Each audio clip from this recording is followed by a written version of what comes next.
जरा फिर से कहना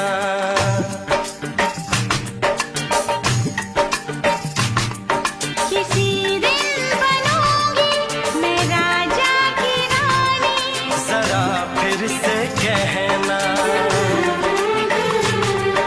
बड़ी दिलरुबा है ये सारी कहानी जरा फिर से कहना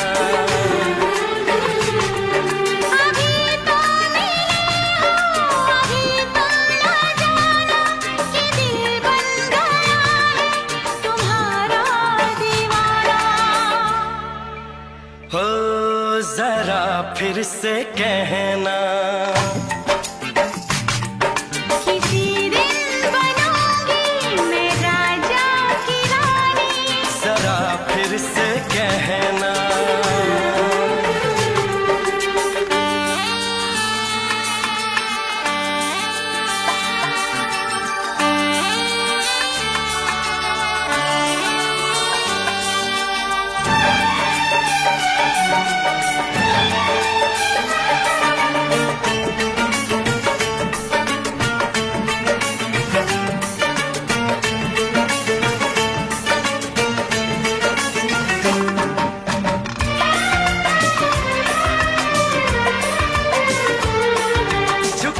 झुकी नजर तेरी कमाल कर गई उठी जो एक बार सवाल कर गई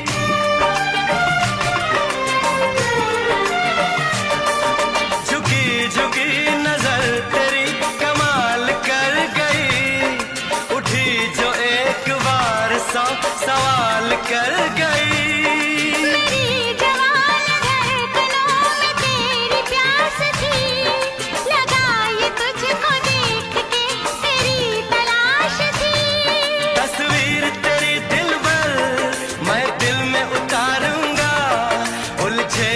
तेरे केसू को संवारूंगा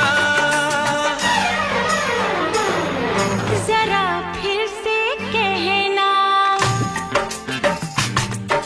किसी दिन बनेगी तू राजा की रानी जरा फिर से कहना बड़ी दिलरुबा है ये सारी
नशीन जान जा तू मेरी जान है तारीफ न करे तेरी मैं होश गवा बैठूं ऐसा न हो चाहत में दुनिया को भुला बैठूं जरा फिर से कहना किसी दिन बनूंगी मैं राजा की रानी जरा फिर से कहना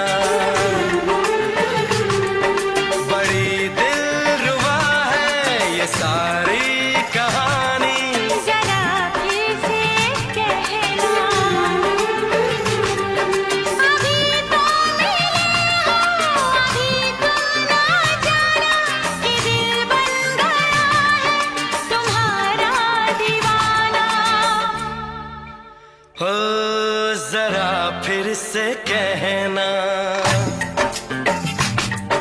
किसी दिन बनेगी तू राजा की रानी, जरा फिर से कहना,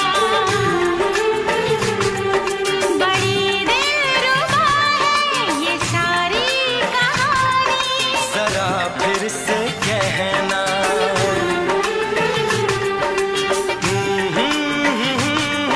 ला ला ला ला ला ला, जरा फिर से कहना,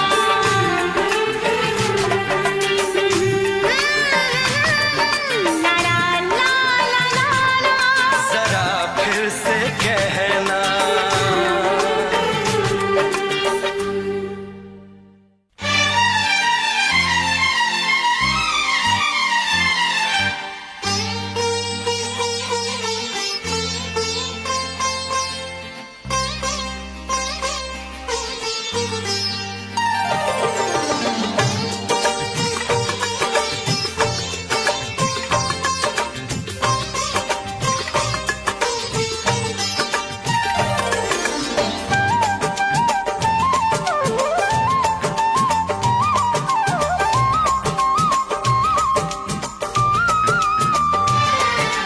फूल मांगो ना बहार मांगो,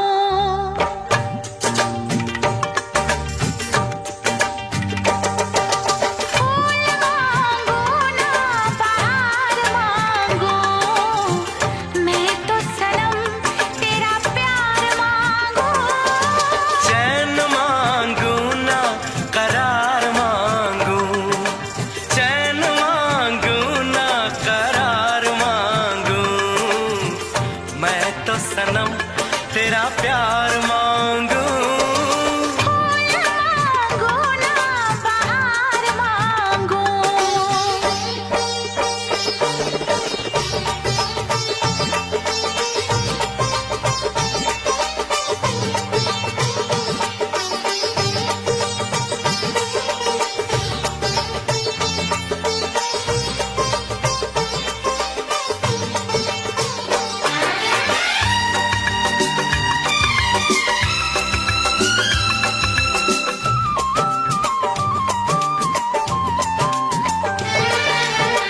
जो भी छुपाया था इस दिल में मैंने तुझको बताया,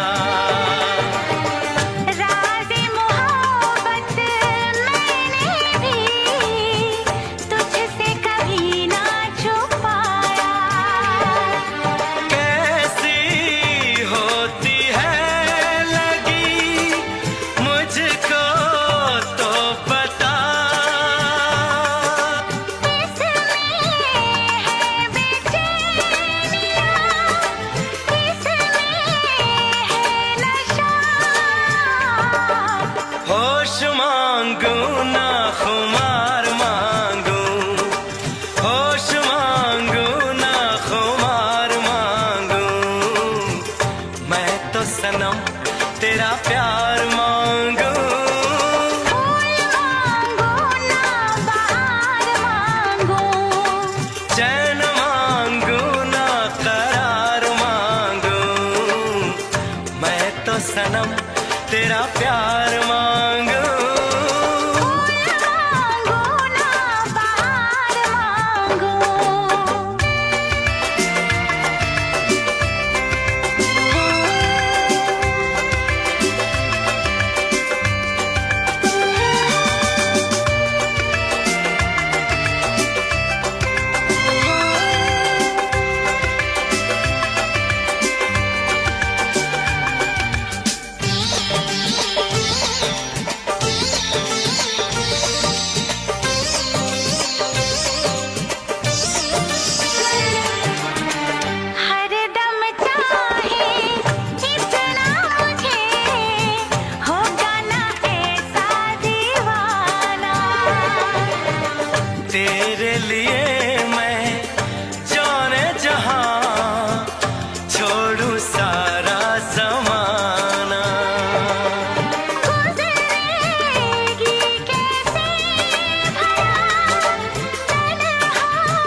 चाहे जहां भी रहेगी, तुझे तेरी खुशबू से पहचान लूंगा। तू धरती पे चाहे जहां भी रहेगी, तुझे तेरी खुशबू से पहचान लूंगा। अगर बंद हो जाएंगी मेरी आँखें, अगर बंद हो जाएंगी मेरी आँखें, तुझे तेरी धड़कन से पहचान लूंगा। हमको तुमसे प्यार हुआ है, जीना दुश्वार हुआ है। तू धरती पे चाहे जहां भी रहेगा, तुझे तेरी खुशबू से पहचान लूंगी। अगर बंद हो जाएंगी मेरी आँखें, अगर बंद हो जाएंगी मेरी आँखें, तुझे तेरी धड़कन से पहचान लूंगी। हमको तुमसे प्यार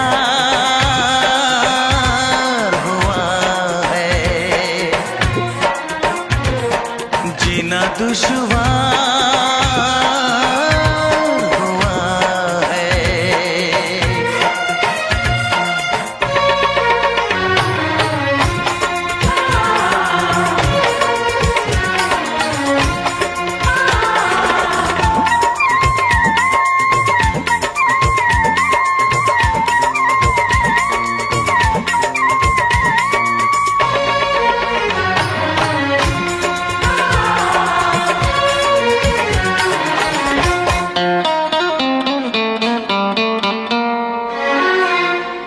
बड़ा सुकून है, मैं दिल से तुम पे मरती हूँ।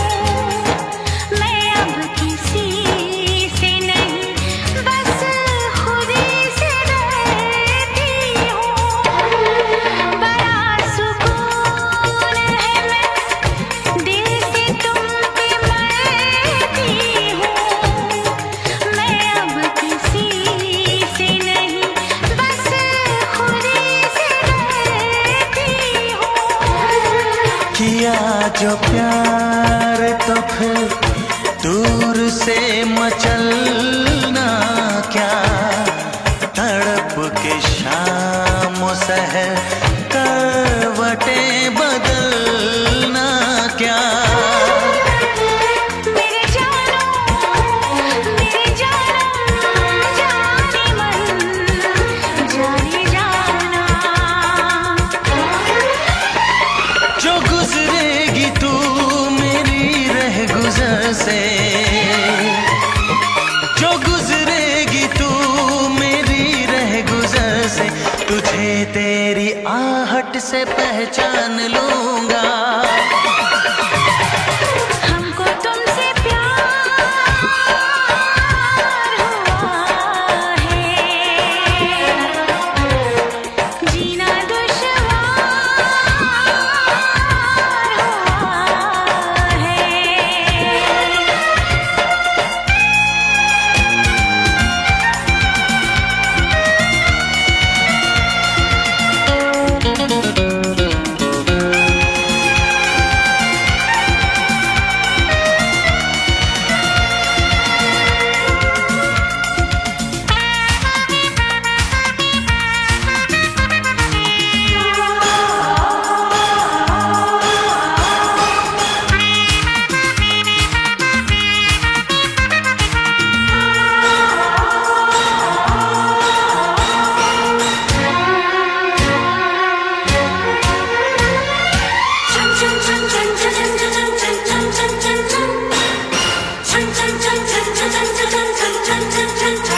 बैठ पास तेरी रूह में उतर जाऊं, नजर के पास रखूं, हद से मैं गुजर जाऊं, आ बैठ पास तेरी रूह में उतर जाऊं, नजर के पास रखूं, हद से मैं गुजर जाऊं। नजर का तीर हटा, यूं जिगर के पार न कर, मैं बेकरार बहुत और बेकरार न कर। मेरी जानो मेरे जानम जाने मन जाने जाना, कभी चुप के लेगा जो होश में तो, कभी चुप के लेगा जो होश में तो, तुझे तेरी चाहत से पहचान लूंगी। हमको तुमसे प्यार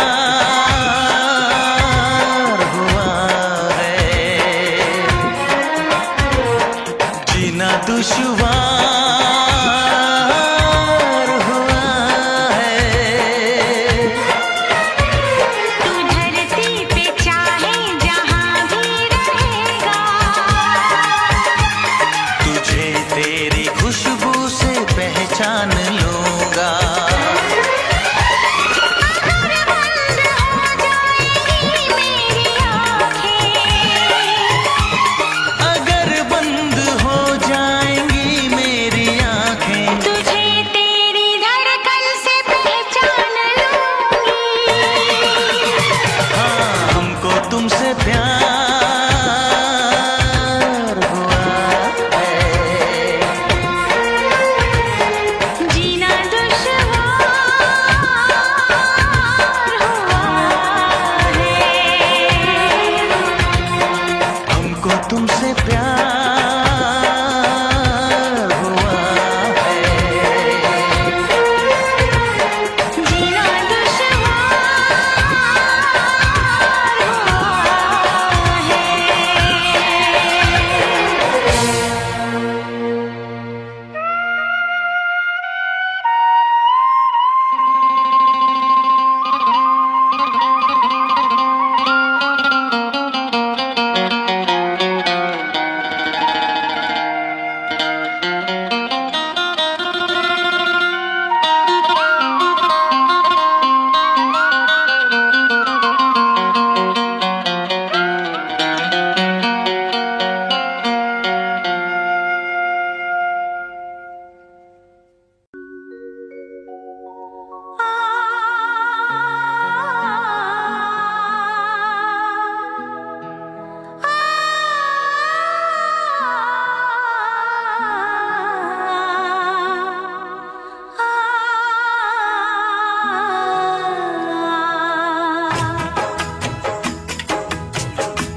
नजरों से नजर जब तक ना मिले, नजरों से नजर इकरार अधूरा रहता है।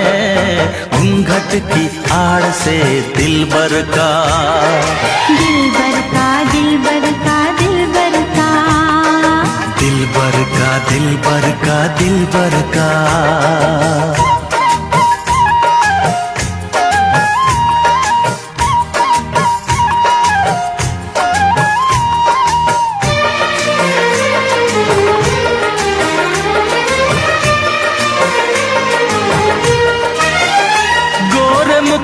से घुंघटा हटाने दे,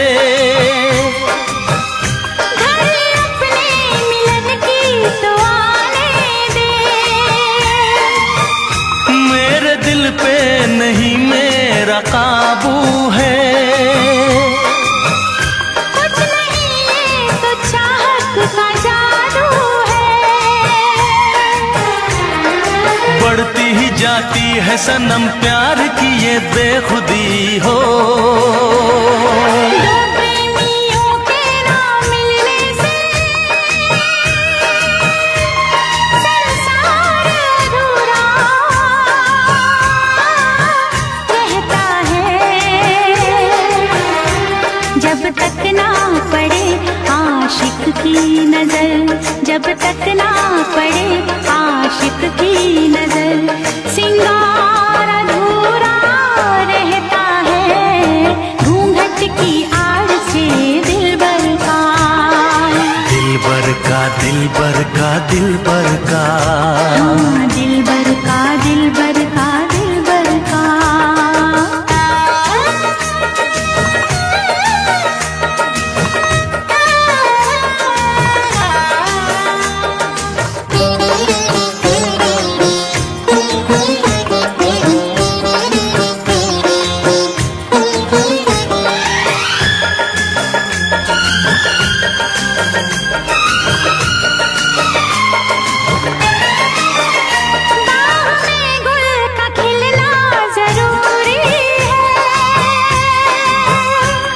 मोहब्बत में मिलना जरूरी है।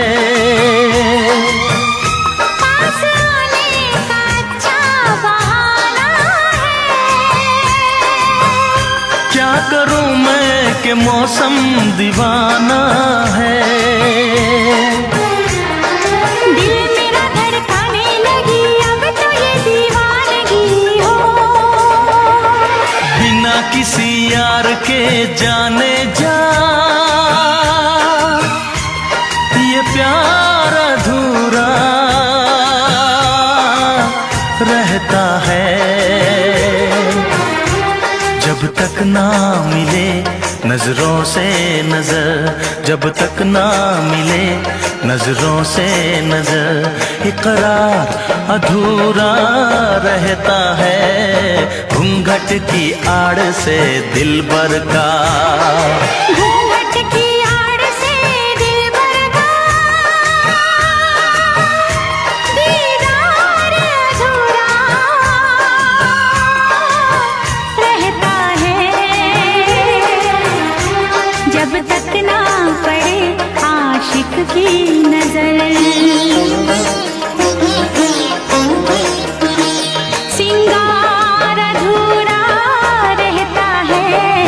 घूंघट की आड़ से दिलबर का, दिलबर का, दिलबर का, दिलबर का, दिलबर का, दिलबर का, दिलबर का, हाँ दिलबर का, दिलबर का, दिलबर का, हाँ, दिलबर का, दिलबर का, दिलबर का, दिलबर का, दिलबर का, दिलबर का, दिलबर का, दिलबर का, दिलबर का, हाँ दिलबर का, दिलबर का, दिलबर का। दिलबर का, दिलबर का, दिलबर का।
Ding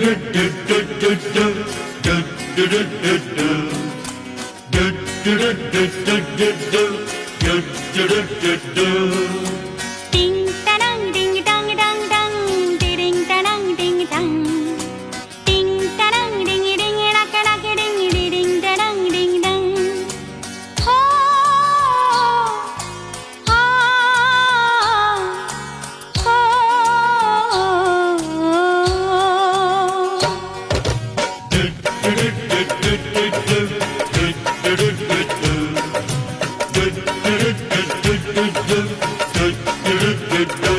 कोई रोक सके तो रोक ले, मैं नाचती छन छन छन छन छन।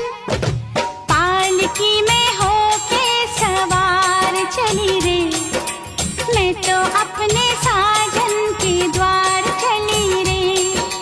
पालकी में होके सवार चली रे, मैं तो अपने साजन के द्वार चली रे। कोई रोक सके तो रोक ले, मैं नाचती छन छन छन छन छन। पालकी में होके सवार चली रे, मैं तो अपने साजन के द्वार चली रे। टिंग तरंग डिंग डंग डंग डंग, टिरिंग तरंग डंग डंग।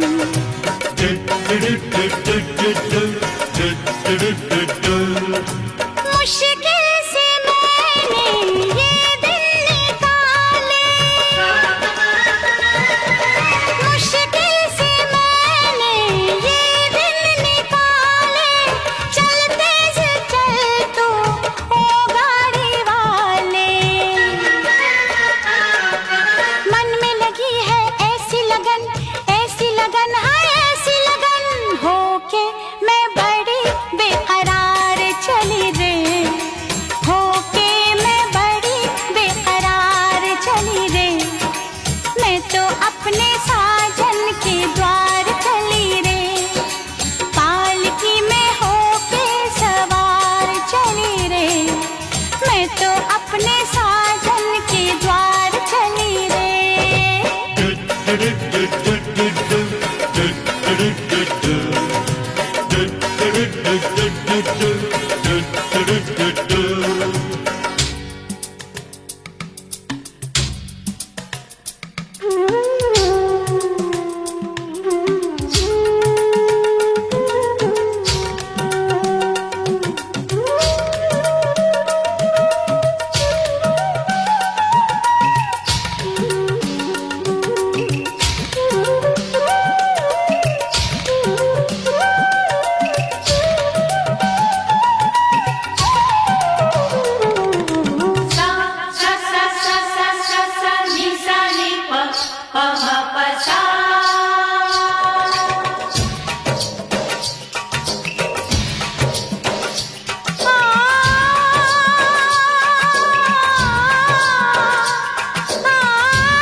do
छुपाऊंगा, सबको बताऊंगा, तुझको कसम से मैं अपना बनाऊंगा। तू है सनम मेरा प्यार, ओए मेरा दिल तेरा आशिक। तू है सनम मेरा प्यार, ओए मेरा दिल तेरा आशिक। सपनों में आऊंगी, नींदें उड़ाऊंगी, तुझको कसम से मैं अपना बनाऊंगी। मैंने छुपाया कई बार, ओए मेरा दिल तेरा आशिक। मैंने छुपाया कई बार, ओए मेरा दिल तेरा आशिक।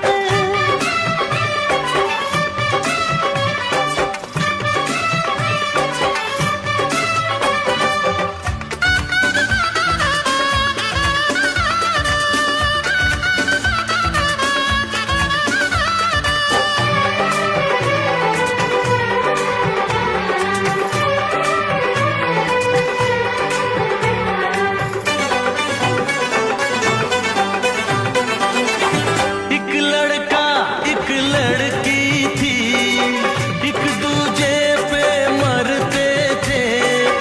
राज वफा बतलाने से वो दोनों तो डरते थे। पागल दिल ना माना, बन ही गया अफसाना।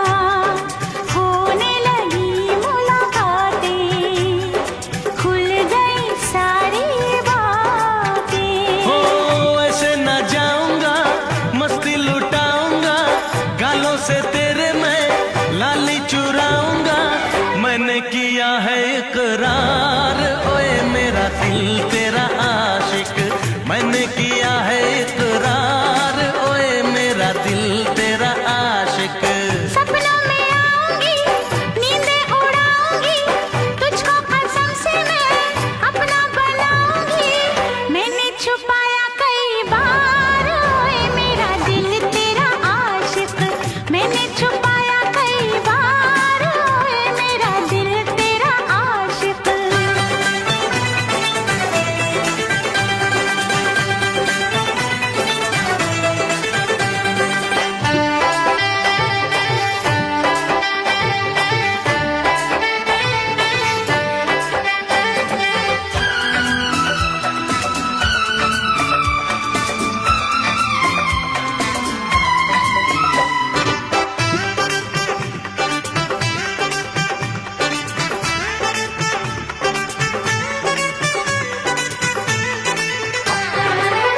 मैंने तुझको चाहा है, प्यार में जीना मरना है।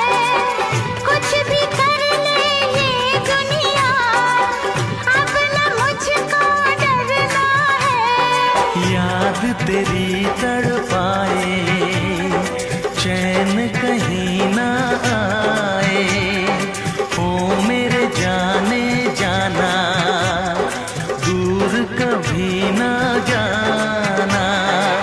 बाहों में आऊंगी, दुनिया बसाऊंगी, तेरे बिना तो मैं अब जी ना पाऊंगी। तुझ पे किया है एतबार, ओए मेरा दिल तेरा आशिक। तुझ पे किया है एतबार, ओए मेरा दिल तेरा आशिक। ओ अब ना छुपाऊंगा, सबको बताऊंगा, तुझको कसम से मैं अपना बनाऊंगा। तू है सनम मेरा प्यार, ओए मेरा दिल तेरा आशिक। तू है सनम मेरा प्यार, ओए मेरा दिल तेरा आशिक। मैंने छुपाया कई बार, ओए मेरा दिल तेरा आशिक। तू है सनम मेरा प्यार, ओए मेरा दिल तेरा आशिक।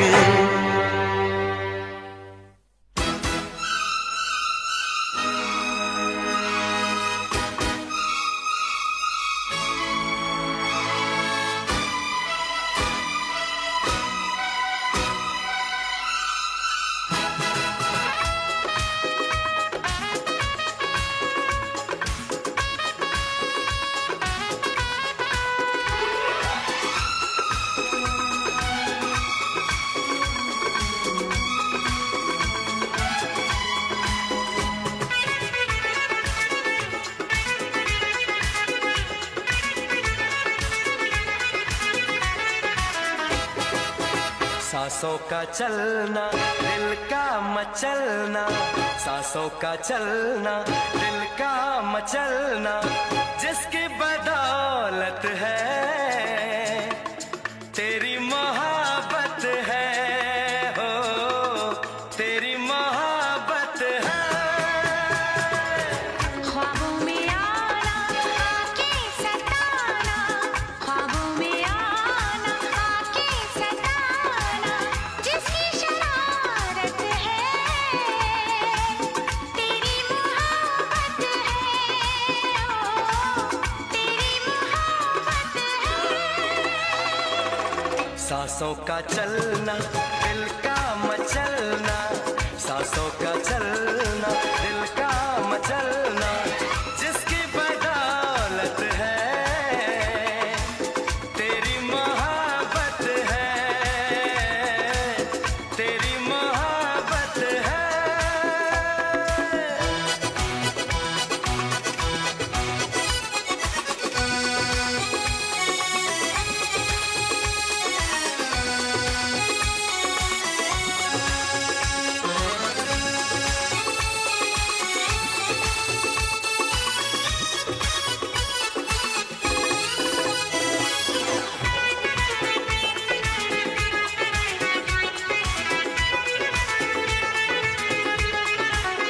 तेरे जैसा नहीं कोई, नहीं कोई मेरी जाने वफा, तेरा हंसना तेरा चलना नहीं देखी मैंने ऐसी अदा, तेरे जैसा नहीं कोई, नहीं कोई मेरी जाने वफा, तेरा हंसना तेरा चलना नहीं देखी मैंने ऐसी अदा, ये खुशबू ये आंखें ये चेहरा, तू लगती है कम सिम परी, मैं होता अगर कोई शायर तो करता कोई शायरी, गेसों गिराना दामन में आना, गेसों गिराना दामन में आना, किसकी इनायत है तेरी मोहब्बत है, हो तेरी मोहब्बत है। ख्वाबों में आना आके सताना, ख्वाबों में आना आके सताना, जिसकी शरारत है तेरी मोहब्बत है, ओ तेरी मोहब्बत है।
सांसों का चलना दिल का मचलना सांसों का चलना दिल का मचलना जिसकी बदौलत है तेरी मोहब्बत है हो तेरी मोहब्बत है ख्वाबों में आना आके सताना ख्वाबों में आना आके सताना जिसकी शरारत है तेरी मोहब्बत है ओ तेरी मोहब्बत है सांसों का चलना दिल का मचलना ख्वाबों में आना आके सताना जिसकी बदौलत है तेरी मोहब्बत है Betrayal by someone you loved is one of the most confusing emotional experiences a person can go through because it doesn't just break trust. Have you ever looked at someone who should look older, yet somehow they seem untouched by time? What if the reason you look younger than your age has almost nothing to do with your skin and everything to do with the invisible life you've been living inside? Imagine two people born on the same day. They celebrate the same birthdays. They count the same years. Yet 20 years later, one carries exhaustion in their eyes, while the other still radiates a strange, effortless youth, as if time chose to be kinder to them. Most people believe youth is purchased in bottles, hidden inside expensive creams, strict diets, or perfect genetics. But what if that belief is only the surface of a much deeper truth? Ancient philosophers often spoke about the body as a mirror of the soul. Modern psychology quietly agrees in ways most people never notice. Every fear you carry, every emotion you suppress, every relationship that drains you, leaves fingerprints on your face long before wrinkles appear. But the opposite is also true. Certain people unknowingly protect something within themselves, a hidden force that slows the weight of time. They may not even realize they're doing it, yet their eyes stay brighter, their expressions remain softer, their presence feels lighter. They don't merely look younger, they feel younger. Today, we're uncovering 5 hidden reasons why some people seem to age differently. These reasons are psychological, philosophical, and surprisingly personal. By the end of this journey, you may never look at your own reflection the same way again. Part 1. Hidden Reason. Mufti 1. Your mind never truly stopped wondering. Imagine a child standing in the rain. Everyone else rushes for shelter, but the child pauses. Tiny drops fall onto their hands, and for a moment, the entire universe exists inside those raindrops. There is no past to regret, no future to fear, only wonder. Now imagine an adult walking through the same rain. Their mind is somewhere else, unfinished emails, unpaid bills, old heartbreaks, tomorrow's responsibilities. The rain is no longer beautiful, it's an inconvenience. The rain never changed, the mind did. Somewhere along the journey of becoming grown up, many people unknowingly stop being alive inside. They replace curiosity with certainty, questions with assumptions, exploration with routine. And although their birthdays keep coming, something much deeper begins to age. Carl Jung once wrote, "The privilege of a lifetime is to become who you truly are." Notice he didn't say to become richer, more successful, or more admired. He spoke about remaining connected to the deepest part of yourself, the part that continues discovering instead of merely surviving. Modern psychology offers a fascinating insight. When your brain encounters novelty, learns new skills, or explores unfamiliar experiences, it creates fresh neural pathways. Your mind literally becomes more adaptable. While this doesn't stop biological aging, it can influence how vibrant, expressive, and mentally youthful you feel, and that inner vitality often shapes how others perceive you. Think about the people who always seem younger than everyone else. They're often the ones who ask questions instead of pretending to know everything. They read books outside their profession. They learn instruments in their 40s. They travel not to collect photos, but perspectives. They laugh at simple things. They remain students of life. Meanwhile, another person may spend decades repeating the exact same emotional patterns. They wake up, complain, work, worry, sleep, and repeat. Not because they're lazy, but because fear quietly convinced them that change is dangerous. And fear has a strange relationship with time. The more fear controls your life, the smaller your world becomes. The smaller your world becomes, the older your spirit begins to feel. The philosopher Socrates reminded us, wonder is the beginning of wisdom. He wasn't simply talking about intelligence, he was describing a way of living.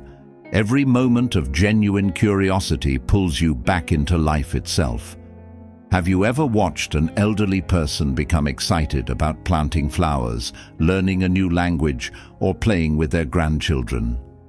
For a few moments, their age disappears, not because wrinkles vanish, but because life returns to their eyes. And perhaps that is what youth has always been, not the absence of years, but the presence of wonder. So ask yourself, when was the last time you did something for the first time? When was the last time you stared at the stars without checking your phone? When was the last time you allowed yourself to be amazed instead of distracted? Maybe looking younger isn't about chasing yesterday. Maybe it's about refusing to stop discovering today. That quiet spark of curiosity may be doing far more than making your life interesting. It may be keeping something inside you forever young. Part 2. Hidden Reason. 2. You stopped carrying emotional weight that was never yours. Picture someone hiking through a mountain trail. At first, they carry a small backpack. It feels manageable, but as the journey continues, strangers begin placing rocks inside it. One rock is an insult they never forgot. Another is a betrayal they replay every night. Another is guilt for mistakes they can no longer change. Another is the impossible need to please everyone. Years pass. The backpack becomes so heavy that they forget what it feels like to walk freely. The tragedy is this. Most people don't realize they're carrying it. Life leaves marks on every human being. Heartbreak, rejection, disappointment, failure. None of us escape them.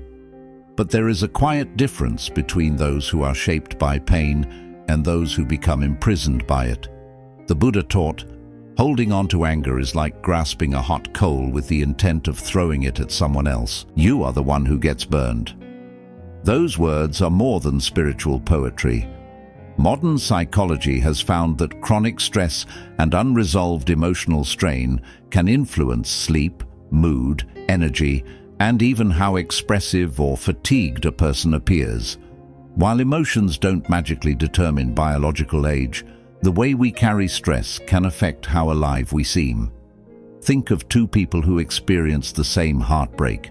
The first spends years asking, "Why did this happen to me?" The second eventually asks, "What is this pain trying to teach me?" The event was the same. The direction of their life became completely different. Pain itself rarely ages us. Resistance to pain often does. Some people spend decades arguing with the past, hoping yesterday will apologize. But yesterday has already disappeared. Every morning becomes another courtroom where old memories stand trial. Every night becomes another replay of conversations that can never be rewritten. Without realizing it, they are feeding life to ghosts. Then you meet someone who has also suffered. Someone betrayed, someone abandoned, someone misunderstood. Yet when they smile, it feels genuine. Not because they forgot the pain, but because they stopped making pain their identity. This is what the philosopher Marcus Aurelius understood when he wrote, "You have power over your mind, not outside events. Realize this. and you will find strength. He wasn't denying suffering. He was reminding us that peace begins where unnecessary struggle ends. Imagine carrying a glass of water. For a few seconds, it's light. For a few minutes, your arm aches. For an entire day, the pain becomes unbearable. The problem was never the glass. It was refusing to put it down. Emotional burdens work the same way. The longer you grip resentment, shame, or fear, the heavier they become. The people who seem unusually youthful often share one invisible habit. They forgive, not because others deserve it, but because their own heart deserves freedom. They release, not because the past was fair, but because their future is too valuable to sacrifice. They choose peace, not as weakness, but as wisdom. And perhaps that is why they seem lighter, not only in spirit, but even in the way they walk, laugh, and meet the world. So ask yourself honestly, what emotional backpack are you still carrying? Which memory has been asking for your attention when it has really been asking for your release? Perhaps the deepest secret of looking younger isn't escaping life's wounds. Perhaps it's refusing to let those wounds become the place where your life remains forever trapped. Part 3. Hidden Reason. 3. You stopped pretending to be someone you're not. Imagine an actor who has performed the same role every single day for 20 years. Every smile is rehearsed. Every answer is carefully calculated. Every emotion is filtered through one exhausting question. Will people still accept me if they see the real me? Eventually, the performance becomes so convincing that even the actor forgets who they truly are. This isn't just a story. For millions of people, it's daily life. They laugh when they're hurting. They say, "I'm fine," while silently falling apart. They chase approval from strangers and slowly lose connection with themselves. The body has an incredible memory. Even when words stay hidden, tension doesn't. The jaw tightens, the shoulders rise, the forehead remains tense. The eyes lose their softness, not because time is cruel, but because pretending is exhausting. Carl Rogers, one of the greatest humanistic psychologists, once said, "The curious paradox is that when I accept myself just as I am, then I can change." At first, those words sound simple, but hidden inside them is one of the deepest truths about being human. Real transformation doesn't begin with self-hatred. It begins with self-acceptance. Think about a tree growing in a forest. It never tries to become the tree beside it. The oak doesn't envy the pine. The pine doesn't imitate the maple. Each grows according to its own nature. Only human beings spend years comparing their entire lives to someone else's highlight reel. Today, social media has made this struggle even louder. We compare our ordinary mornings to someone else's carefully edited moments. We compare our healing to another person's success. We compare our beginning to someone else's finish. And with every comparison, we quietly tell ourselves, "Who I am is not enough." That belief is heavy. It steals joy. It steals peace. And over time, it steals the natural light from our faces.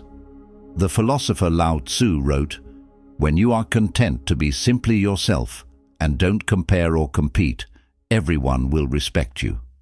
Notice he didn't say everyone would agree with you. He said, authenticity creates a quiet strength that cannot be manufactured. Have you noticed how children don't worry about looking impressive? They dance without wondering who's watching. They laugh without calculating whether it's attractive. They cry without apologizing for their emotions. There is something deeply youthful about that honesty. As adults, many of us replace authenticity with performance. We become experts at appearing successful while secretly feeling empty. But the people who seem younger often make a different choice. They allow themselves to be imperfect. They admit when they're wrong. They speak honestly instead of strategically. They stop chasing universal approval because they finally understand something profound. No amount of pretending can create the peace that authenticity naturally gives. And peace has a way of changing a person's presence.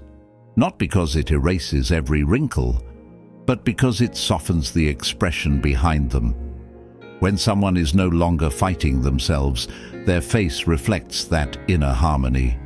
Their smile reaches their eyes. Their laughter feels effortless. Their presence becomes calming. That kind of beauty cannot be bought. It can only be lived. So ask yourself, whose expectations are you still trying to satisfy? What mask have you worn for so long that you've forgotten the face beneath it? Perhaps looking younger isn't about becoming someone new. Perhaps it's about returning to the person you were before the world convinced you that you had to become someone else. Part 4. Hidden Reason. Before, you learned to protect your inner peace. Imagine a quiet lake at sunrise. Its surface is so still that it reflects the entire sky. Every cloud, every ray of light, every passing bird appears with astonishing clarity. Now imagine throwing stones into that same lake every few seconds. The water never settles, the reflection disappears, the lake hasn't changed, only the disturbance has. Your mind works the same way. Every unnecessary argument, every comparison, every obsession with proving yourself, every fear about tomorrow, every regret about yesterday, they are stones constantly thrown into your inner world. Eventually, the chaos becomes your normal, and chaos has a cost, not only emotionally, but physically. Modern psychology consistently shows that chronic stress can affect sleep quality, mood, posture, facial expressions, and overall well-being. A person who never truly rests often carries that exhaustion in subtle ways that others can see, even if they can't explain why. This is why peace is not a luxury, it is a form of protection. The Stoic philosopher Epictetus once said, "It's not what happens to you, but how you react to it that matters." Those words have survived for centuries because they reveal a timeless truth. Life will always bring uncertainty. People will misunderstand you. Plans will fail. Someone will disappoint you. The question is not whether storms will come. The question is whether every storm will be allowed to live inside you. Think about two houses standing in the same rain. One has a strong roof. The other has holes everywhere. The storm is identical. The damage is not. Your inner peace is that roof. Without it, every criticism feels like a personal attack. Every delay feels like a disaster. Every rejection feels like proof that you are not enough. But with inner peace, something remarkable happens. You stop reacting to everything.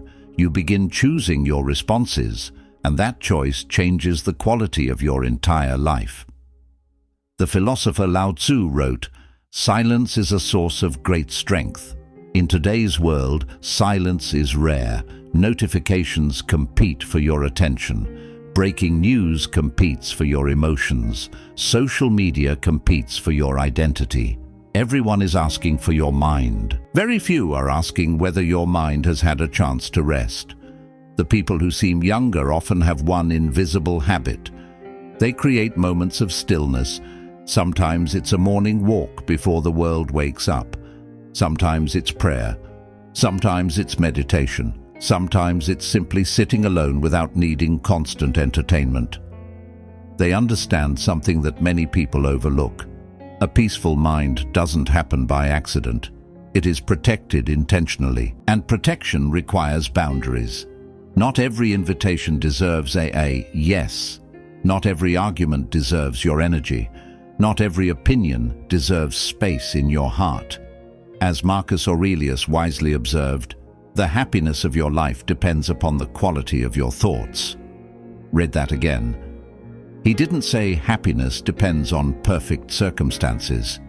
He said it depends on the thoughts you allow to take root. Perhaps this is why truly peaceful people seem to glow from within. Their faces are not free from life's hardships. Their hearts have simply learned not to become permanent homes for unnecessary battles. So ask yourself, what steals your peace every single day? And more importantly, why have you continued giving it permission? Maybe looking younger isn't about reversing time. Maybe it's about refusing to let constant stress steal the life that still exists within you. Part 5. Hidden Reason. Number 5. You never lost your sense of purpose. Imagine two clocks. Both move at exactly the same speed. Both count the same seconds. Yet one sits forgotten in a dusty attic, while the other hangs in the center of a family home, marking birthdays, celebrations, reunions, and moments that matter. Time passes equally for both. Meaning does not. The same is true for human life. Many people spend years surviving without truly living. They wake up, follow routines, complete responsibilities, and go to bed feeling strangely empty. Nothing is terribly wrong, yet nothing feels deeply alive. Then you meet someone with a purpose. Maybe they're teaching children. Maybe they're caring for a loved one. Maybe they're building a dream no one else believes in.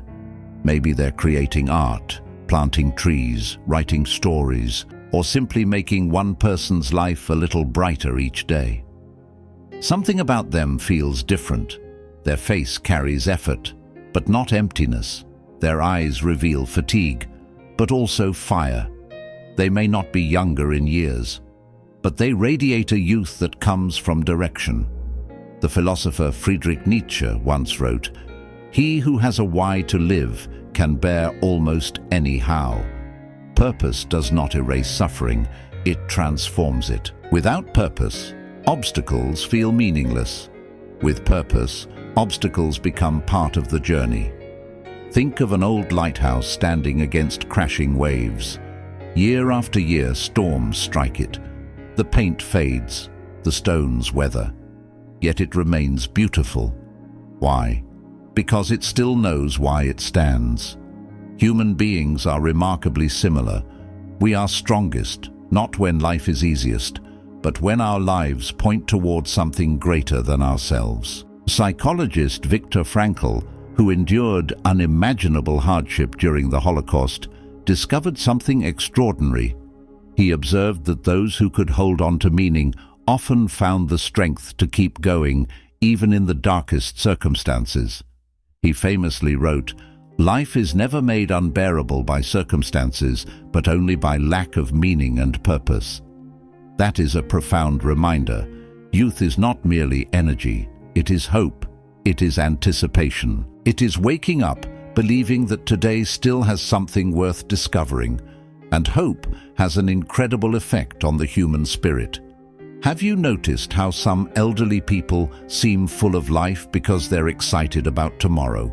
They still make plans, they still learn, they still dream.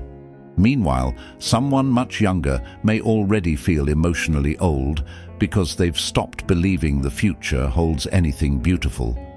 Age begins in the calendar, but it often settles first in the imagination. The moment we stop expecting growth, the moment we stop believing life can surprise us, the moment we surrender our purpose, something inside us quietly begins to fade. But here's the beautiful truth. Purpose is not reserved for the famous. You don't need millions of followers. You don't need perfect success. Sometimes purpose is simply becoming the kindest person in your family. Sometimes it's raising a child with love. Sometimes it's healing yourself so the pain ends with you. Sometimes it's encouraging one stranger who was ready to give up. Small purposes often create the biggest transformations because purpose doesn't ask, "How important do others think you are?" Purpose asks, "Whose life becomes brighter because you existed?"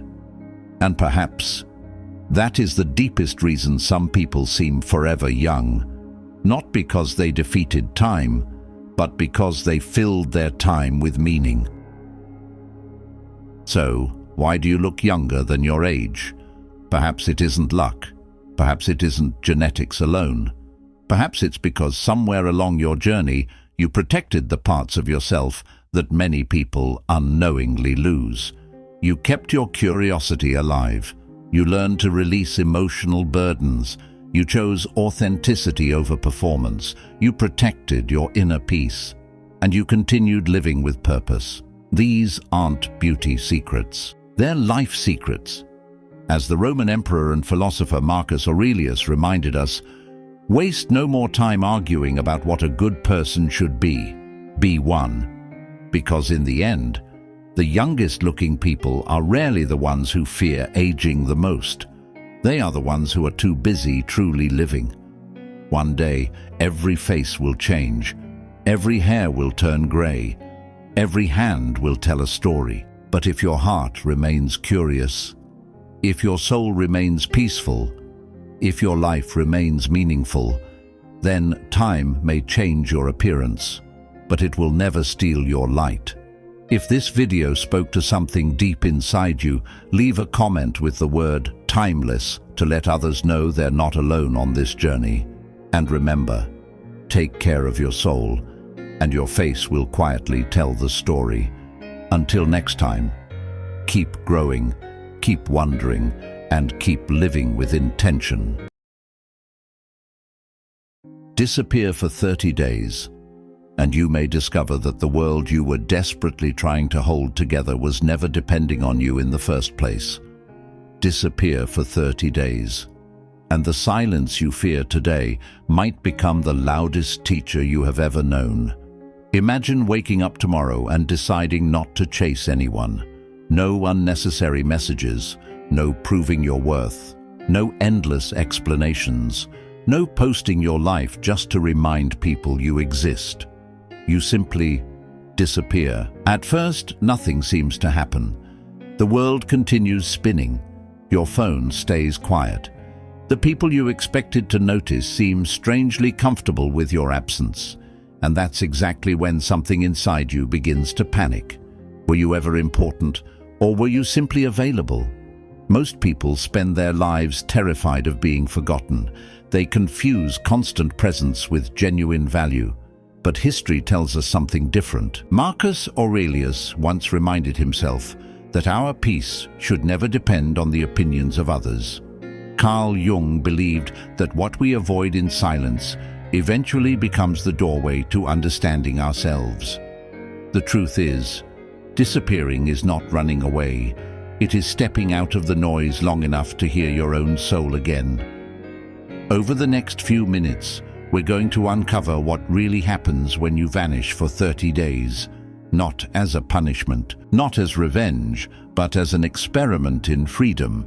Because the most shocking transformation won't happen in other people, it will happen inside you.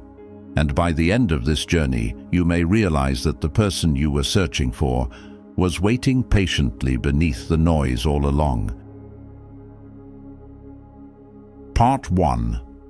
The silence that feels like losing everything. The first days of disappearing are rarely peaceful. They're uncomfortable. Your fingers instinctively reach for your phone. You wonder if someone has texted you. You imagine conversations that never happened. You replay memories that suddenly feel more precious simply because you've stopped creating new ones. This is not loneliness. This is withdrawal. Modern life has quietly trained us to measure our value by our visibility. Every notification feels like proof that we matter. Every reply becomes a tiny emotional reward. Without realizing it, many of us become addicted, not only to attention, but to the reassurance that someone, somewhere, is thinking about us. When that reassurance disappears, your mind begins asking dangerous questions. Did they forget me? Was I only important because I kept showing up? If I stop reaching out, will anyone come looking? Carl Jung observed that until you make the unconscious conscious, it will direct your life and you will call it fate. Your fear of silence isn't really about other people. It's about meeting the version of yourself you've been avoiding. Imagine a lake constantly disturbed by stones. As long as the water keeps moving, you cannot see the bottom. But when everything becomes still, hidden shapes slowly emerge. Your mind works the same way. The silence doesn't create your insecurities. It reveals them. Perhaps you've spent years being the first to apologize, the first to text, the first to forgive, the first to sacrifice. Not because you were weak, but because you believed love had to be earned through constant effort. Then something unexpected happens. After several days, the anxiety begins losing its grip. The urge to check your phone becomes weaker. The opinions that once controlled your mood become strangely distant. You begin noticing little things you had forgotten, the sound of morning birds, the feeling of reading without interruption, the peace of walking without documenting every moment. Buddha taught that attachment is the root of suffering. Disappearing doesn't remove attachment overnight. It simply allows you to see the invisible chains you've been carrying all along. And once you can see those chains, you can finally decide whether they still deserve to remain around your heart. Part 2. The world reveals who truly notices. By the second week, the silence changes. The panic that once echoed through your mind becomes quieter. You stop checking your phone every few minutes. You stop wondering who has seen your absence. Instead, you begin observing something much more powerful. Who reaches out without needing something from you? Many people believe relationships are tested during arguments, but some of the deepest truths are revealed through absence. When you step away, every connection begins to expose its true foundation. Some people notice immediately, not because they need you, but because your presence genuinely mattered to them. Others never notice at all, because your role in their lives was never as meaningful as you imagined. This realization can sting, but pain is often the first language of truth. The Stoic philosopher Epictetus taught that we suffer not because of events themselves, but because of the stories we tell about them. For years, you may have believed certain people would always be there. Yet when you disappear, reality quietly replaces imagination. And strangely, that is a gift. Think of a tree in autumn. When the wind grows stronger, the weak leaves fall away. The tree does not chase them. It does not beg them to stay. It simply stands, rooted, allowing nature to reveal what was never meant to remain. Your life works the same way. When you stop chasing, you begin seeing who walks toward you. You also discover another uncomfortable truth. Some relationships existed only because you kept them alive. You were the one sending the first message, planning the meetings, solving every misunderstanding, carrying emotional weight that was never meant to be yours alone. For a while, this realization feels heartbreaking. You may ask yourself, did they ever really care? But perhaps that is the wrong question. A wiser question is, why did I believe I had to earn love by constantly proving my value? This is where Carl Jung's insight becomes deeply personal. He believed that the parts of ourselves we refuse to face often shape the relationships we create. If you secretly fear abandonment, you may overextend yourself to avoid being left. If you fear not being enough, you may become the person who always gives more than they receive. Disappearing interrupts that pattern. It forces every relationship to breathe on its own. Some bonds become stronger, some quietly fade. Neither outcome is failure, it is clarity. Lao Tzu wrote, "Care about what other people think, and you will always be their prisoner." During these 30 days, you begin unlocking the prison door, not by changing other people, but by reclaiming your own attention. Then, almost without noticing, another transformation begins. You stop waiting for someone else to choose you. You begin choosing yourself. And that single decision changes the direction of your entire life. Part 3. The person you were chasing was never outside you. Around the 20th day, something extraordinary begins to happen, not because the world suddenly changes, but because you do. The same silence that once felt unbearable now starts to feel like home. The phone that once controlled your emotions becomes just another object lying on the table. You no longer wake up wondering who texted you first. Instead, you wake up asking a question you haven't asked in years. What do I actually want?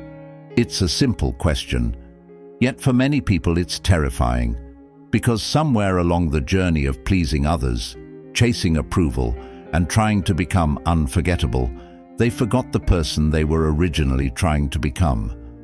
Most people don't lose themselves overnight.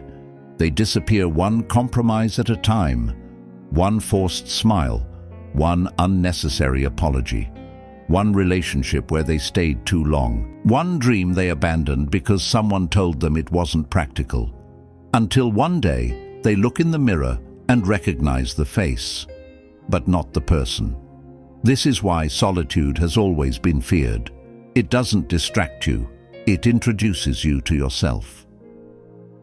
The philosopher Søren Kierkegaard once wrote, "The most common form of despair is not being who you are." Those words carry a quiet truth. Many people spend their entire lives escaping loneliness, only to discover that they have been escaping themselves. During these 30 days, your inner voice slowly grows louder.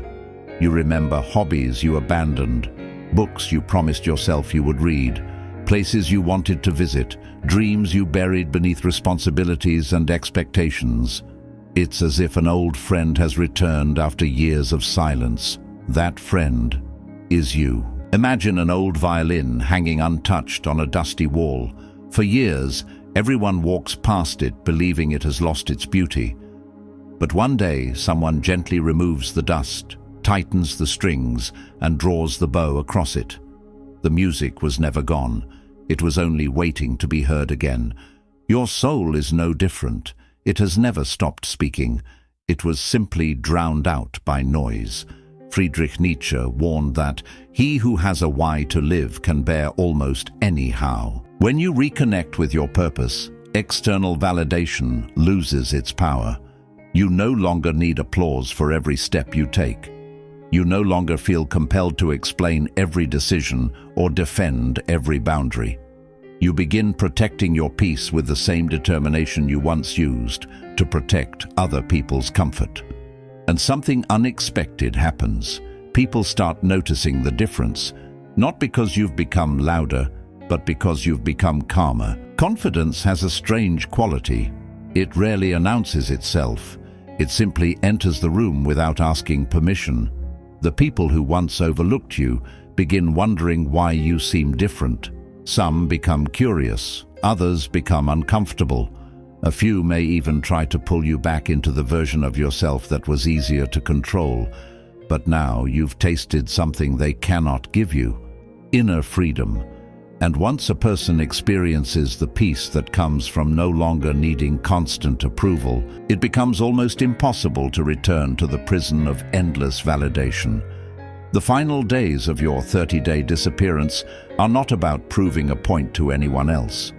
They are about proving something to yourself, that you can stand alone without feeling abandoned, that you can enjoy silence without fearing it, that your worth has never depended on how many people remember your name, reply to your messages, or applaud your presence.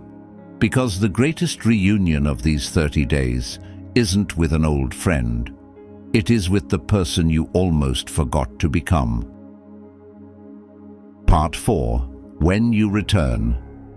Nothing is the same. The 30th day arrives quietly. There are no trumpets, no dramatic music, no moment where the universe suddenly declares that you've become a new person.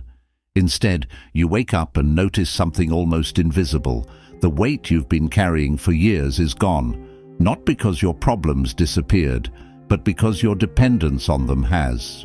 You pick up your phone, and for the first time in a long time, it no longer feels like a judge deciding your worth. Whether there are 10 messages or none at all, your heartbeat remains the same. That is freedom. When you finally step back into the world, you begin seeing people with different eyes. Some welcome you warmly, Some barely notice you were gone. Others suddenly become interested now that you've stopped chasing them. And that's when you understand one of the oldest lessons in philosophy. Marcus Aurelius wrote, "The happiness of your life depends upon the quality of your thoughts, not the quality of other people's attention, not the quality of their approval, your thoughts, your character, your response." You realize that many of the battles you fought were never with other people. They were with the fear of being unseen. And once that fear loses its power, so do the chains that held you captive. Imagine standing on a mountain after climbing through dense fog. The landscape below hasn't changed. The villages are still there. The rivers still flow. The roads still twist through the valleys. The only thing that's different is your perspective. That is what 30 days of intentional absence gives you. Not a new world, a new pair of eyes. From this place, forgiveness becomes easier, not because others deserve it, but because you refuse to carry unnecessary burdens any longer. Boundaries become natural, not as walls to keep people out, but as doors you choose when to open. Love becomes healthier, not because you love less, but because you no longer abandon yourself while loving someone else. Lao Tzu said, "Knowing others is intelligence. Knowing yourself is true wisdom. Mastering others is strength. Mastering yourself is true power." For years, you may have tried to master every conversation, every relationship, every outcome. But these 30 days taught you something far greater. The person who truly changes your life is not the one who finally chooses you. It is the version of yourself who finally stops begging to be chosen. And perhaps that is the greatest paradox of all. The moment you stop chasing validation, you become someone worthy of genuine respect. The moment you stop fearing loneliness, you become capable of authentic connection. The moment you stop performing for the world finally meets the real you. So if you're watching this today, don't disappear to punish anyone. Don't disappear hoping someone will regret losing you. Disappear to remember who you were before the noise convinced you that your value depended on being constantly seen. Because the strongest people aren't the ones who make the loudest entrance. They're the ones who can walk through silence without losing themselves. One day, people may ask, "What changed about you?" Smile. You don't have to explain. Some transformations are too deep for words. They can only be lived. If this message spoke to something you've been feeling deep inside, don't let it become another video you forget tomorrow. Sit with it. Ask yourself one honest question. If I disappeared from the noise for 30 days, who would I become? Write your answer in the comments, not for me, but for the future version of yourself who may one day come back and read it. And if you're ready for more journeys into psychology, philosophy, and the hidden patterns of the human mind, subscribe and join us. Because sometimes the greatest discoveries aren't found by searching harder. They're found by becoming still enough to finally see. The deepest pain is not when love breaks your heart. It's when the broken pieces reveal truths you were never ready to see. Sometimes the person who shattered your heart didn't ruin your life. They awakened the version of you that had been sleeping for years. Imagine waking up one morning and realizing that the life you've been living wasn't built on certainty, but on hope. Hope that someone would never leave. Hope that love would always be enough. Hope that sacrificing yourself was the price of being chosen. But then one day they're gone. The silence arrives first, then the memories, then the endless questions that echo through your mind like footsteps in an empty house.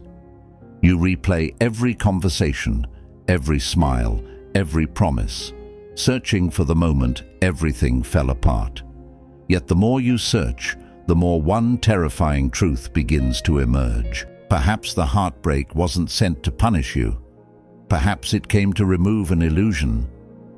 Carl Jung once wrote, Until you make the unconscious conscious, it will direct your life and you will call it fate.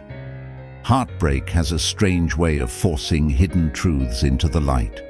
It strips away comforting lies, exposing the fears, insecurities, and silent compromises that had been growing unnoticed within you. Stay with me until the very end, because this isn't simply a story about losing someone you loved. It's about discovering the person you abandoned long before they walked away. Tonight, we'll uncover 4 painful awakenings that almost every broken heart experiences, but very few people ever understand. And by the end of this journey, you may realize that the pain you desperately wanted to escape became the light that finally helped you see. Part 1. The illusion that love could save you. Imagine standing in front of a mirror after the person you loved has left. You stare at your reflection, but something feels unfamiliar. It isn't because your face has changed. It's because the illusion you built your identity upon has finally cracked. Most people believe heartbreak hurts because they lost someone, but that's only half the story. The deeper wound comes from realizing how much of yourself you quietly gave away while trying to keep another person close. Perhaps you stopped speaking your truth because you feared conflict.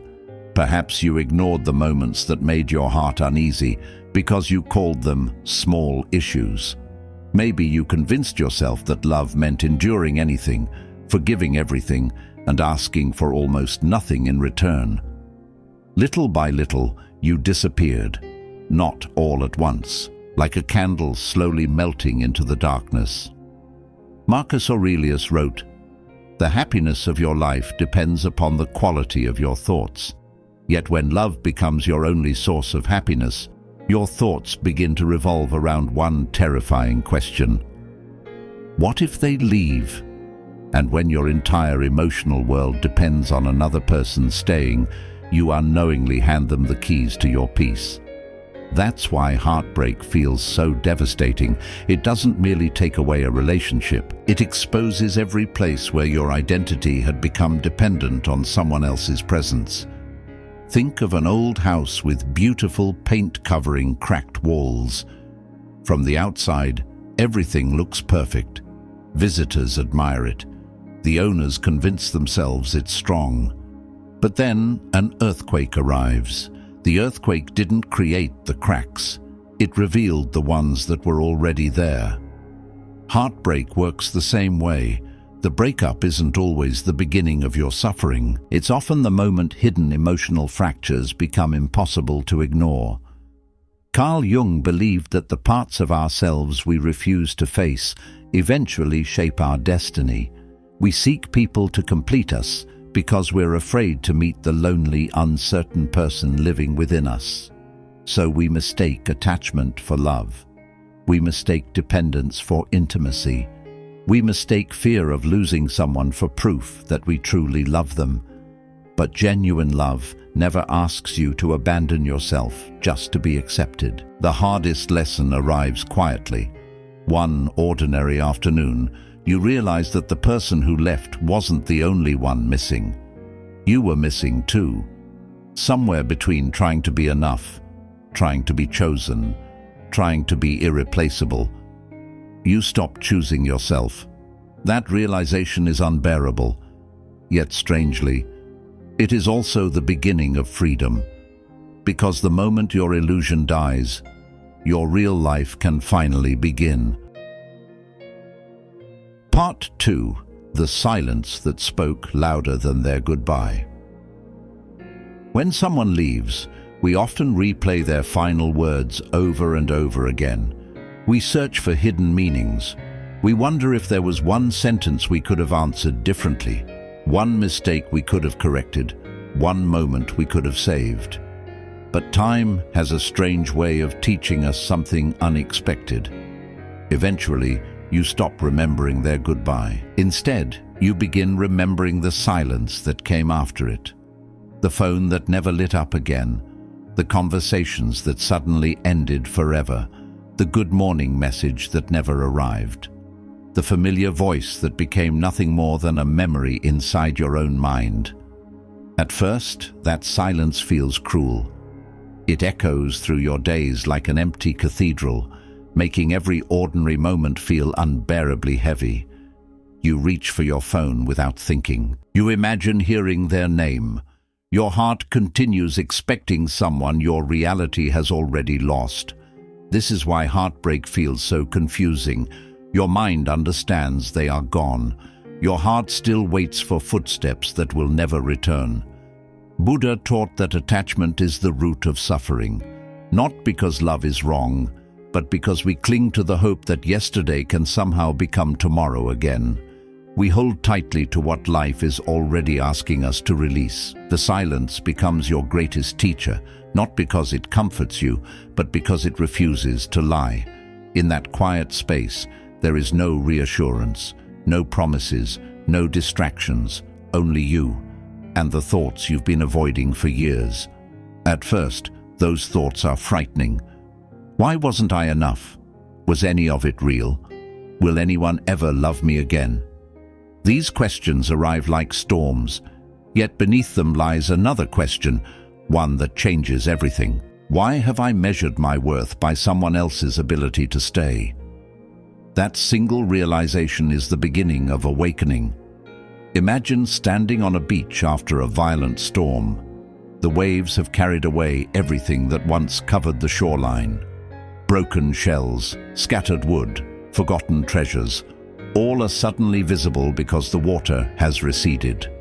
Heartbreak does the same.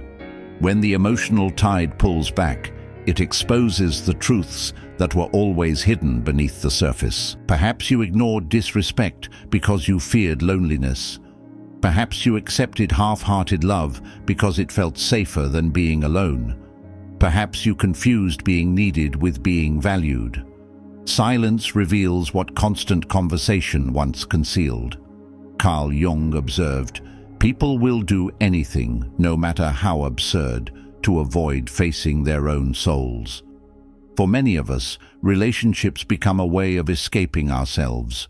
We fill every quiet moment with messages, plans, and distractions so we never have to sit alone with our own hearts. Then heartbreak removes every distraction, and suddenly, you meet yourself.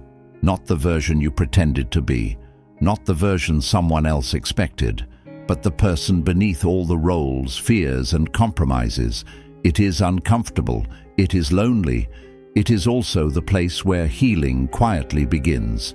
Because healing isn't the moment someone new enters your life. Healing is the moment silence no longer feels like punishment. It becomes peace. One day, without realizing it, you'll notice something remarkable. You'll wake up and reach for your phone, only to smile because you no longer expect their message. You'll hear the song that once shattered you, and instead of tears, you'll feel gratitude for how far you've come. The silence that once haunted your nights will become the space where your own voice finally grows strong enough to guide you, and that is the hidden miracle of heartbreak. Sometimes the loudest lesson love ever teaches is spoken without a single word. Part 3. The person you lost wasn't the greatest loss. The version of you that forgot yourself was. There comes a moment in every healing journey that feels almost invisible. No dramatic breakthrough, no life-changing conversation. Just a quiet afternoon when you suddenly realize you've been carrying someone else's absence for so long that you forgot to notice your own. You remember how you used to laugh without overthinking, how you dreamed without asking for permission, how your happiness didn't depend on whether a single notification appeared on your phone. Somewhere along the way, that version of you slowly disappeared. Not because someone stole it, but because, little by little, you traded pieces of yourself for the hope of being loved. You became quieter to avoid arguments. You accepted less than you deserved because you feared having nothing at all. You apologized for feelings that never needed an apology. You shrank your personality so someone else could feel comfortable. At first, these sacrifices seemed small, almost invisible. But years of abandoning yourself create a stranger staring back from the mirror. And when the relationship ends, you don't just mourn them. You mourn the life you stopped living. Friedrich Nietzsche once wrote, "He who has a why to live can bear almost any how." Yet many people unknowingly make another person their why. Their identity begins revolving around being needed, chosen, or validated. When that person leaves, the entire foundation collapses, not because love was false, but because your identity had become too fragile to stand on its own. Imagine an old tree growing in the shadow of a massive mountain. For years, it stretches toward the little light it can find. It bends awkwardly, twisting itself into unnatural shapes simply to survive. Then one day, the mountain is gone. At first, the tree feels exposed. The sunlight is overwhelming. The open sky feels unfamiliar. But for the first time in its life, it has room to grow exactly as it was meant to. Heartbreak often feels like the mountain disappearing. The loss hurts. The emptiness frightens you. But hidden inside that emptiness is something extraordinary. Space. Space to rediscover your voice. Space to rebuild your confidence. Space to remember the dreams you abandoned while trying to become everything for someone else.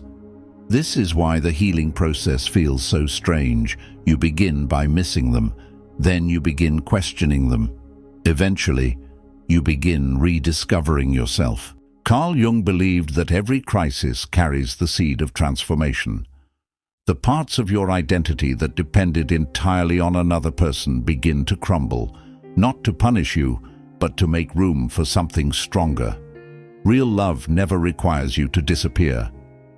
Real love doesn't ask you to silence your needs, hide your emotions, or constantly prove your worth.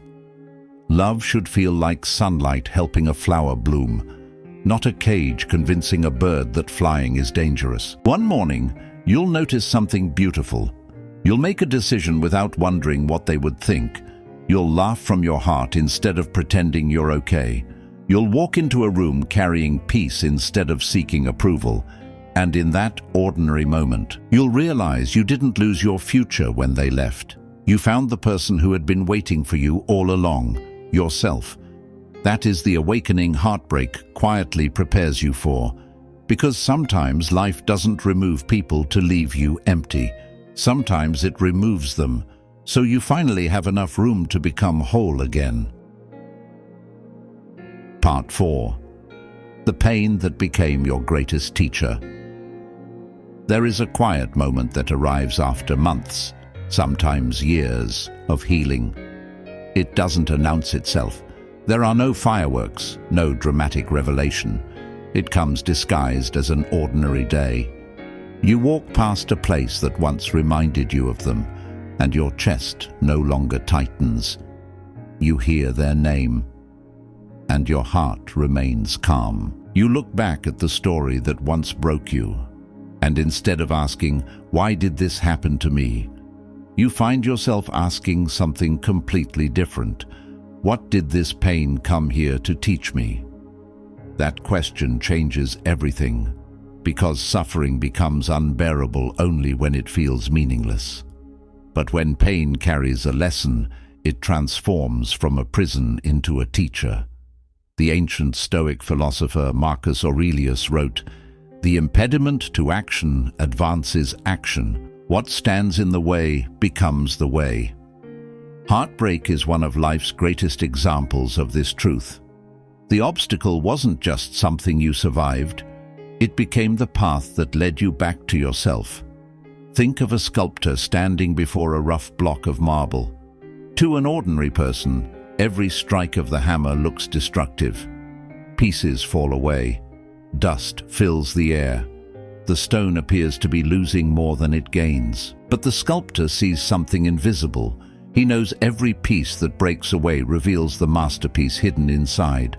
Life often works the same way. Heartbreak chips away your illusions. It removes the belief that your worth depends on being chosen. It breaks the habit of chasing people who cannot love you the way you deserve. It tears apart the comforting lie that sacrificing yourself is the price of keeping someone close. And although every strike hurts, it slowly reveals the person you were always meant to become. There is another truth that very few people talk about. The people who hurt you often become permanent teachers in your story, not because they intended to help you, but because their actions forced you to grow. Perhaps they taught you to recognize red flags instead of romanticizing them. Perhaps they showed you the difference between attention and genuine care. Perhaps they taught you that consistency is more valuable than beautiful promises. Perhaps they awakened the courage to walk away from anything that asks you to abandon yourself. The lesson wasn't in the goodbye. The lesson was in the person you became afterward. The philosopher Lao Tzu once said, "When I let go of what I am, I become what I might be." Heartbreak demands that kind of surrender, not surrender to despair, but surrender to truth. Truth that some people are chapters, not the entire book. Truth that love cannot survive where respect has already disappeared. Truth that peace is worth more than chasing someone who keeps making you question your value. And perhaps the most beautiful truth of all, the love you were desperately searching for in another person had quietly been waiting inside you all along. One day, someone new may enter your life. They won't heal you, they won't complete you, because by then, you will have learned to do those things for yourself. They won't become your reason to live. They'll simply become someone who walks beside the life you've already built. That is the difference between love born from loneliness and love born from wholeness. So if your heart is still aching today, don't rush your healing. Don't apologize for the tears. Don't mistake slow progress for failure. Every sunrise is teaching your heart how to beat without depending on someone else's presence. Every quiet evening is rebuilding a strength you cannot yet see. Every painful memory is becoming another page in the story of the person you're growing into. And one day, you'll meet someone standing exactly where you once stood, broken, confused, convinced that life will never feel beautiful again. You'll smile gently, not because you enjoyed your pain, but because you know something they don't know yet. You know that the night doesn't last forever. You know that broken hearts can become wise hearts. You know that some endings are not punishments. They are invitations. Invitations to return to yourself. So before you leave this video, I want you to carry one thought with you. The person who broke your heart may never fully understand the pain they caused. They may never apologize. They may never look back. But your healing was never meant to depend on their understanding. It was always meant to begin with yours. Because the greatest victory after heartbreak isn't making them regret losing you. It's becoming someone who no longer regrets choosing themselves. Remember this, the pain that opened your eyes was never your enemy. It was the light entering through the cracks. As Rumi beautifully wrote, "The wound is the place where the light enters you." If this story spoke to your heart, don't let it end here. Share it with someone who needs hope today. Leave a comment with the lesson that changed you the most. And if you're walking the long road of healing, subscribe and join us for more journeys into the psychology of the mind, the philosophy of the soul, and the quiet strength that transforms pain into wisdom. Because sometimes the heart must break, so the soul can finally awaken. Have you ever noticed that the people who hurt you often expect one thing from you, your reaction? They wait for your anger, your desperate messages, your need to prove your worth. But what if the greatest revenge was never revenge at all? Imagine standing in the middle of a storm while everyone around you expects to see you collapse. They wait to watch your tears become entertainment. They expect your pain to become proof that they still control your heart. But then, something unexpected happens. You don't chase. You don't beg. You don't explain yourself. You simply become someone they can no longer reach, and that silence echoes louder than any argument ever could. There is a strange truth about human psychology that very few people understand. People rarely miss the version of you that was always available. They begin to feel your absence only when they realize they can no longer access the person they once took for granted. Carl Jung once suggested, "Everything that irritates us about others can lead us to an understanding of ourselves." Sometimes, the person who betrayed you becomes the unexpected teacher who reveals the strength you never knew existed inside you. So if someone broke your trust, underestimated your value, or walked away believing they had won, don't leave yet. Because today, we're uncovering the one thing that transforms pain into power, and why the moment you stop seeking revenge is often the exact moment they begin to feel everything they tried to make you feel. Part 1. The first truth. Revenge keeps you emotionally chained. Most people believe revenge is strength. It feels powerful in imagination. You picture the perfect comeback, the perfect message, the perfect moment when they finally regret everything they did. But here's the hidden cost nobody talks about.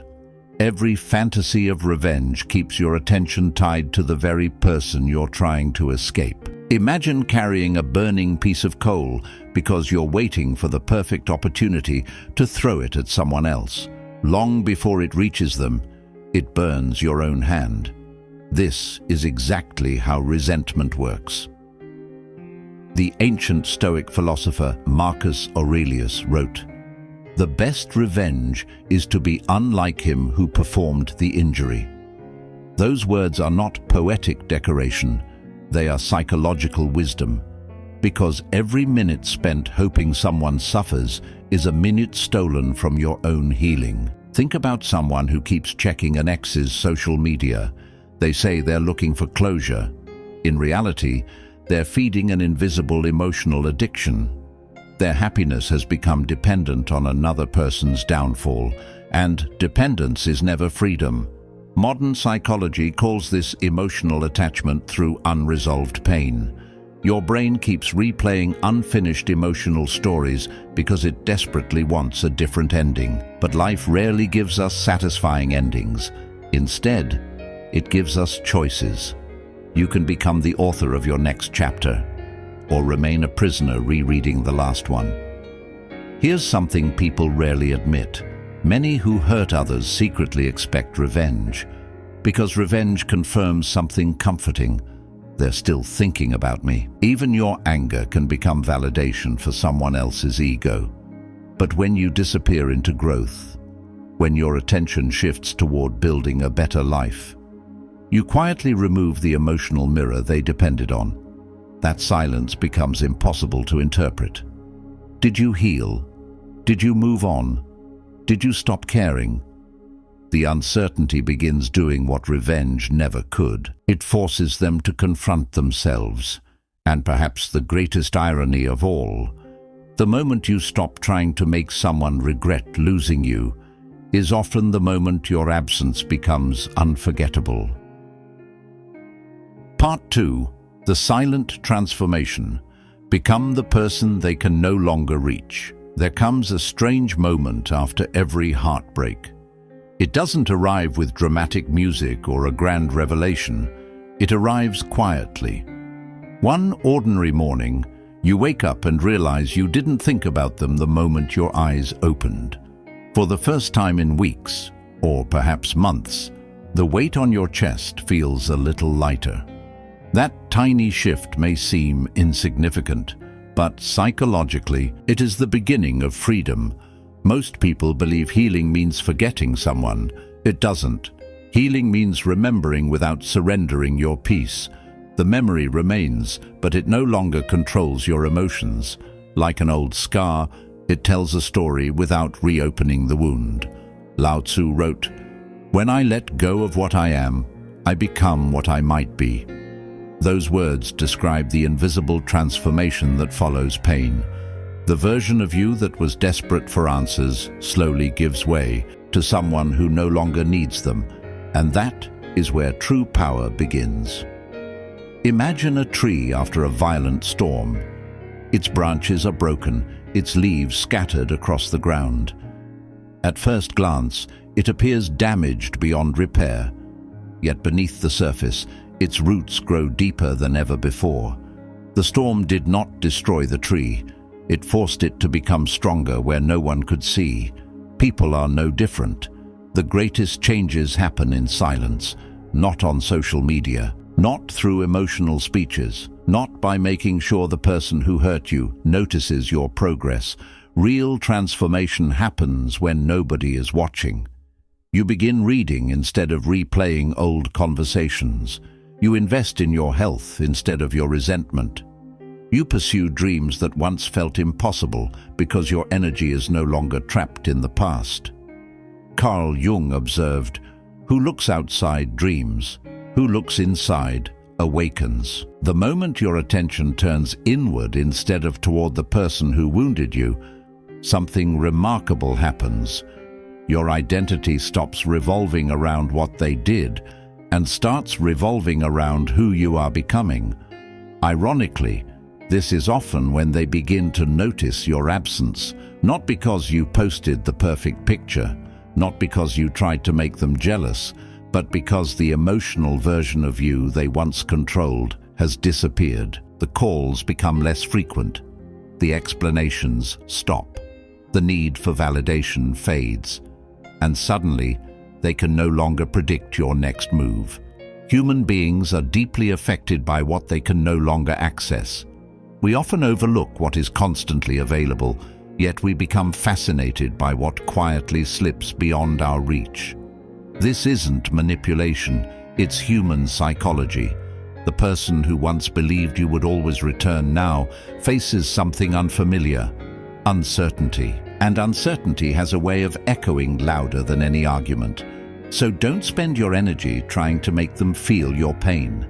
Spend it becoming someone whose peace cannot be disturbed by anyone else's choices. Because the most unforgettable response to betrayal is not revenge.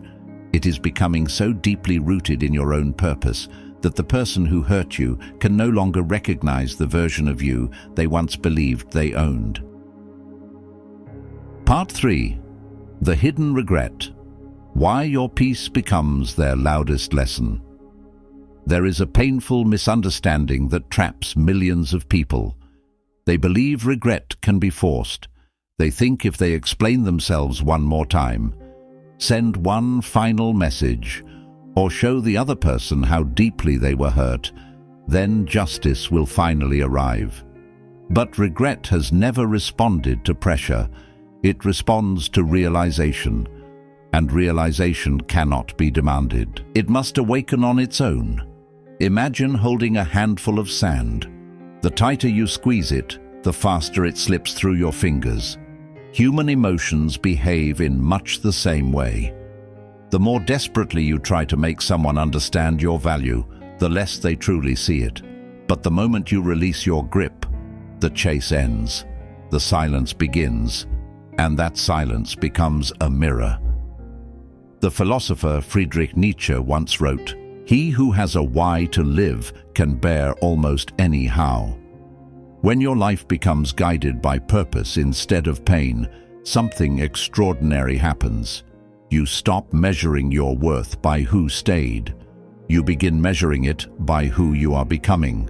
Think of an artist whose masterpiece is rejected. If the artist spends every day trying to convince the critic they were wrong, no new masterpiece will ever be created.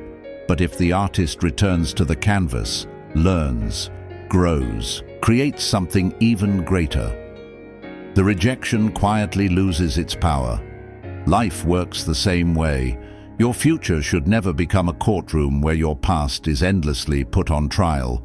Because while you're arguing with yesterday, tomorrow is waiting for your attention. Many people who walk away believe your story ends with them. They mistake your silence for weakness, your distance for defeat, your lack of response for surrender. But they don't see the invisible work taking place. They don't see the books you're reading, the discipline you're building, the confidence returning one quiet decision at a time, the nights you chose healing over bitterness, the mornings you chose purpose over obsession. Growth is almost always invisible before it becomes undeniable. A seed buried beneath the soil appears lifeless, yet underground. It is preparing for the moment it breaks into the light. So are you. The Buddha taught, holding on to anger is like grasping a hot coal with the intent of throwing it at someone else. You are the one who gets burned. For years, people interpret this as advice to simply let go. But there's something even deeper. Letting go is not forgetting. It is refusing to let another person's actions decide the direction of your soul. That is freedom.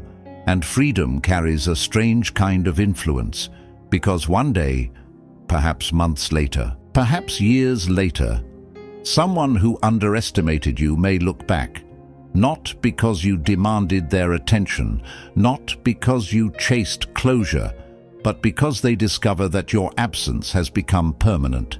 They remember the loyalty they ignored, the kindness they dismissed, the peace they took for granted, and for the first time. They realize they didn't lose someone ordinary. They lost someone who chose growth over revenge. And that realization is a lesson no punishment could ever teach. The greatest victory is never watching someone else fall.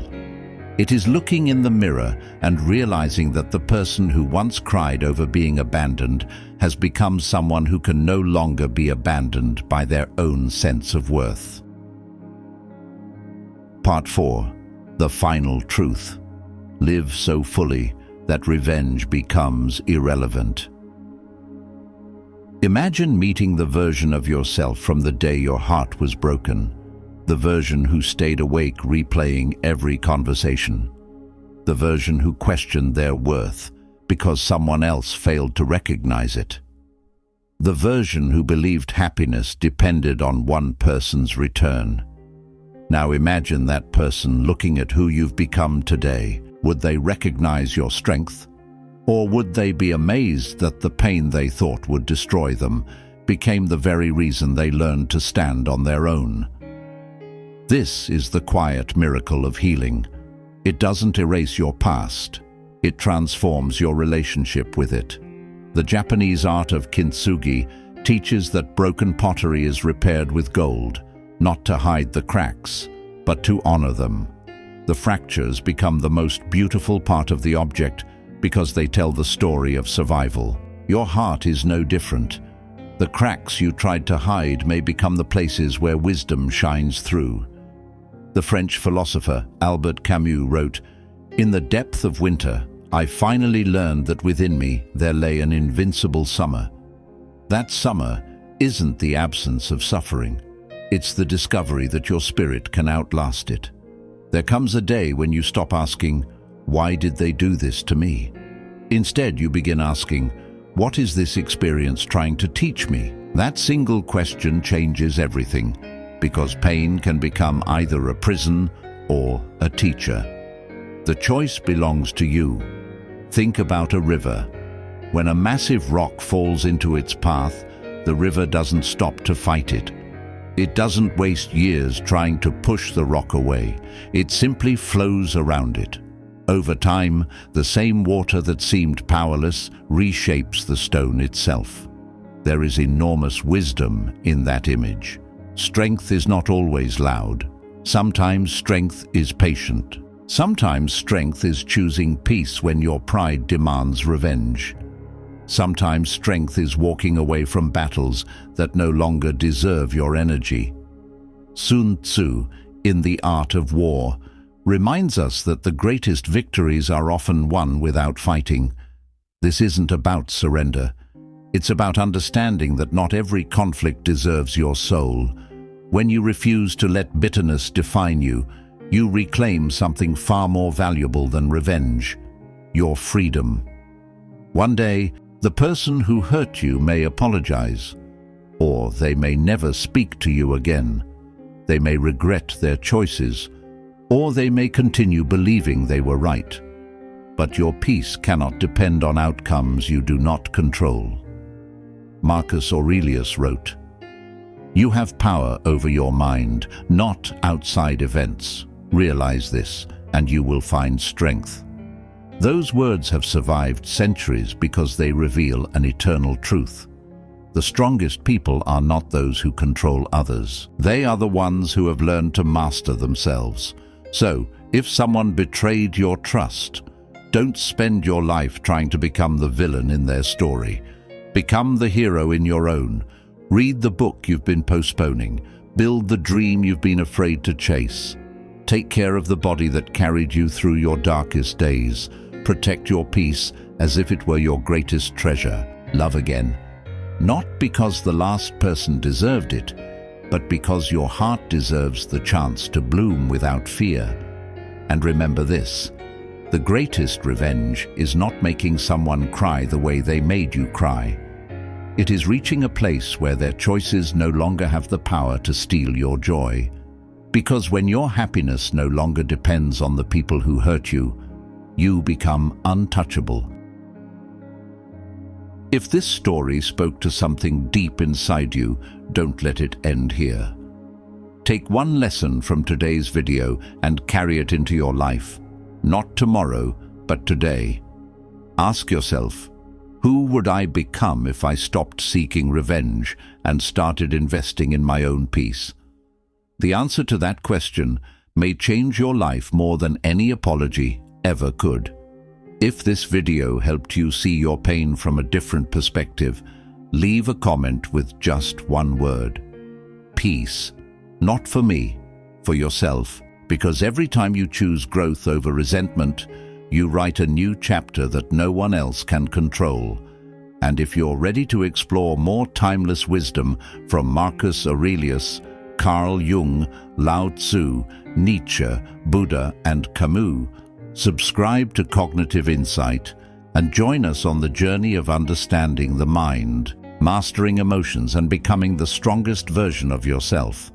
Until next time, stay wise, stay patient, and remember,